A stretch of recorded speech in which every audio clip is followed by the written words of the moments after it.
Hey everyone, I'm San. You're listening to San's podcast. How are you all doing? Are you well? I'm so grateful that you're still here today, listening to my thoughts and feelings on this podcast channel.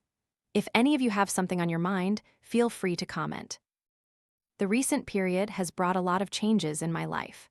Besides launching a new collection and having new relationships, I also passed a pretty significant milestone in life, one that I can't really share too clearly or in detail. It's just that I feel it's precisely because of trusting myself that I've achieved the goals I desired in life. So, how can one truly trust oneself? Perhaps that's a question many young people find difficult because, in those youthful, naive, and inexperienced stages, how can we place absolute faith in ourselves? Surely there must be certain conditions to feel secure, to trust ourselves, right? So today, let's talk about this topic. And if I hadn't trusted myself during those times, perhaps the San of today would never exist. Do you ever feel like you've lost faith in yourself? Feeling like you're falling behind everyone else? Looking back over a year and not feeling like you've accomplished anything? We often look at achievements to decide whether we should trust ourselves or not. Honestly, I'll share frankly. Most people who connect with you need to see some value in you that they can benefit from, however small. And for others to trust you, you usually need to have achieved certain things in life. It's truly like that. If someone just talks but achieves nothing, people find it hard to trust them. But if you hold a certain position or achieve some success, you'll be more readily trusted. However, in today's life, you can also see many cases of people faking it, trying to inflate their image to gain trust from others, right? We try to wear a coat that's too big and doesn't fit, just to gain trust from others, and that's not something we should do. What I'm saying is that most people in this world, especially those who aren't close relatives, will find it difficult to trust us unconditionally. Even within families, with parents, there are cases where the favored child is the one who studies better. The child who studies harder and is more diligent often has fewer chores because they are trusted with their studies. Conversely, a child considered disobedient, spoiled, or uninterested in academics will be trusted less. Do you agree with me on that? But it's precisely from this that I want to tell you, that's even more reason why you need to trust yourself unconditionally, just like how you love yourself. Love unconditionally. Because you, your body, your soul are intertwined. You cannot abandon yourself here. Society, people out there, will value you more when you succeed. They will love you conditionally. That's the truth we have to accept. So we need to love and trust ourselves unconditionally. It absolutely has to be that way. We cannot treat ourselves the way others treat us. We have to be better than that. Even when others don't trust you, still trust yourself. That's one of the things I want to convey to you in today's podcast episode. And perhaps it's also a lesson we should write down in our notebooks and remind ourselves of in the years to come. Honestly, I grew up as a pretty strong-willed girl. Even as a child, I felt a sense of self-trust. Of course, there would be moments when I felt weak or lost faith, but I always returned to my rhythm and continued to place my trust and move forward. I feel that even during times of failure, times of difficulty at work, I continued to trust myself. Let me tell you, there were some unpleasant things that happened in my work when dealing with brands. It's not as simple as people think, and you might notice that lately, I haven't taken on too many bookings. Partly, it's because my booking fees aren't suitable for all brands. And on another note, I only collaborate with brands that are compliant and find my requirements reasonable. They have to respect a content creator, not just expect me to say whatever they want just because they pay. There was a period when I took on so many ads and I felt so exhausted. The exhaustion here was mental, not because of the filming process or anything like that. Even the audience would feel unhappy because maybe there was too much advertising, for example. These days, that's much less, so you definitely won't feel that. And I'm also focusing more on my business. Most of my income doesn't come from being an influencer anymore, although I still maintain collaborations with a few brands. At that time, I felt like, oh, I wonder if I'm doing the right thing with this job? Why? I create content, and I just want to say what I want to say. But now, there are situations that force me to make everything too commercial. I share things that I feel aren't true to myself. For instance, one of the reasons I quit my company job was that I was writing ads for 2 milk brands, one cow's milk and one goat's milk, and both forced me to write that they were the best milk. I felt conflicted. It's truly like that. And in the process of working with brands, I also found many brands to be quite contradictory. They always wanted me to overpromote, to exaggerate, and some agencies thought they understood my audience better than the creator. Perhaps for others that works, but for me, I think the person who understands my audience best is undoubtedly me. I'm the one who confides in everyone, who grows with everyone over time. You are the ones who have followed my journey, and I understand what you need. We don't need things that are too aggressive or untrue, do we? Things that are exaggerated. That's why, once again, it made me wonder, am I truly in charge of what I'm doing as an influencer, as a content creator, or am I just working for brands?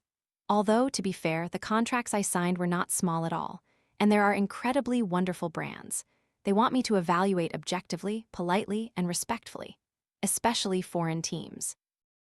I've worked with agencies from Russia, the UK, and the US. I was very impressed by their professional, respectful, and fair way of working. And it's true, less comparison, less suffering. Even with payments, quite a few agencies in Vietnam try to make things difficult for KOLs, paying late or trying to force delayed payments and many other tactics. That's not a win-win collaboration. That's a one-time collaboration, then goodbye forever. Whereas foreign agencies, you know what? They hadn't even sent a script. Just after signing the contract, they paid 100% of the contract value. They trusted me that much. Truly, in the process of collaboration, some parties made me lose faith in myself, but some companies made me trust myself more. And among them, I also had the opportunity to work with a Thai brand. Their staff flew from Thailand to observe our filming process. But after about 30 minutes to an hour, they were completely reassured and said, "Oh, I want her to film comfortably. She can film however she wants now." At that moment, I felt very happy. I felt so much trust was placed in me. Although we would definitely still follow the script and do our best, because work isn't just about finishing and getting paid. It's also a shared responsibility for a win-win outcome. So, in my work process, many things happen. And with each situation, there are moments when I feel a great loss of faith in my work. Am I doing the right thing? And to overcome that, I decided to focus on business, to have my own income proactively, to offer real value with quality products. But alongside that, there are also companies and partners that I feel, after collaborating with them, I want to continue working with and feel trusted, valued, and truly happy.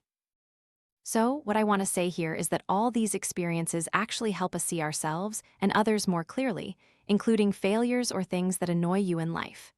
In some way, they clarify a problem. For example, workplace pressures reveal that sometimes a work environment cannot develop because it's not win-win. If there's oppression, it's hard to achieve a win-win. Second, it clearly shows that we don't have enough power to control the problem. Later, my team made certain changes regarding payments and very clear contract regulations. And if a partner doesn't comply with those, we respectfully decline collaboration. And what gives us that proactivity and clarity? Clearly, we need strength. And where does this strength come from? It comes from believing in yourself. Meaning, if you don't book me, someone else will. I trust myself so much that I'm not worried. If you don't book me, you need to do business fairly for us to collaborate. And even if there are no bookings, my income is still steady, sufficient, and comfortable. Because I have various other income streams, and I'm not dependent on bookings. And of course, in my business too, I definitely have to put a lot of faith in myself to be able to grow my brand stronger over time. Although it's slow, it's not an explosion of tens or hundreds of billions. But I feel that I'm doing something meaningful and true to myself. That's the most important thing.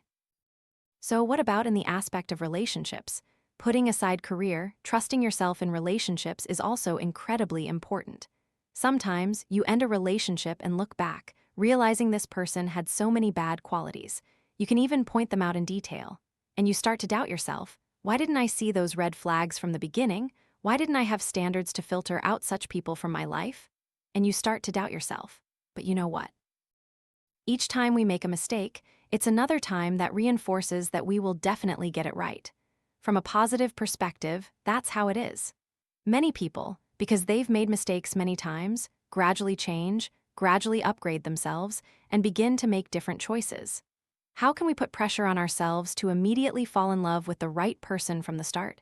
It's incredibly difficult. One of the reasons we don't trust ourselves is that we put too much pressure on ourselves not to make mistakes. We have to always be right. If we're not right, we don't trust ourselves. but we are young people who haven't experienced many things, so how can we know what's right or wrong? Don't you agree with me? Often, we even choose the wrong job, and sometimes we don't know if our behavior is appropriate. Clearly, it takes many mistakes to gradually trust ourselves over time. And no matter what happens, still trust yourself absolutely and unconditionally. Why? Because only you can change your life and only you can convince others to trust you. If you abandon yourself now and don't believe you can do it, then you won't do it. Meaning, you don't even give yourself a chance. You think, oh, I can't get a 6.5 in IELTS, so you don't even start studying. You abandon yourself only for your friends around you to study, work hard, and start giving themselves new opportunities in work and life. Or you might think, oh, I don't deserve to be loved. Even when someone comes and pursues you, you think it's false because you don't believe you deserve love. So how can others trust you? Sometimes people trust you more than you trust yourself, but that's also why they leave the relationship. If you abandon yourself, who will save you? No one will save you. In this life, if we don't move forward, don't develop, then we'll struggle quite a bit. Moving forward, developing, is a natural principle for humans. Of course, it also has to follow the times and depend on different stages, but I want to honestly share that this period for Vietnam is a period of remarkable development. If you really research the current situation, its position in the world has never been like this. Never. And my projection is that in the next 10 to 20 years, Vietnam will be strong to an unimaginable extent. Truly unimaginable. Especially Ho Chi Minh City and all the regions with ports will develop tremendously. On the other hand, for a different country, like Bangladesh, for example, where students have just overthrown the government and there are many color revolutions, how can they develop? They will surely have to regress. Because if the political situation is unstable, development is impossible. But for Vietnam's situation now, we absolutely must move forward, and the next 5 to 10 years are incredibly important. Many of you are truly serious and trust yourselves more. Often, you have dreams, and the bigger the dream, the more you feel afraid and fear you won't achieve it. But I think it's time for you to dream big, to have big fears, and to be daring enough to trust and keep going, to give yourselves outstanding development in the coming time. I made this podcast episode not just to share with you, but also for myself.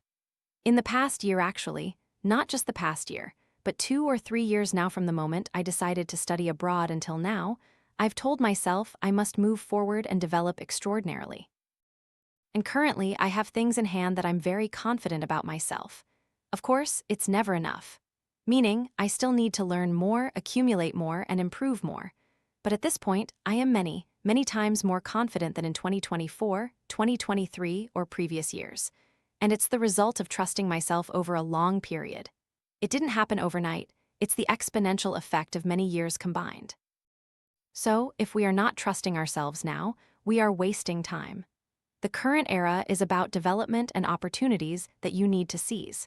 This is something I sincerely want to convey to you.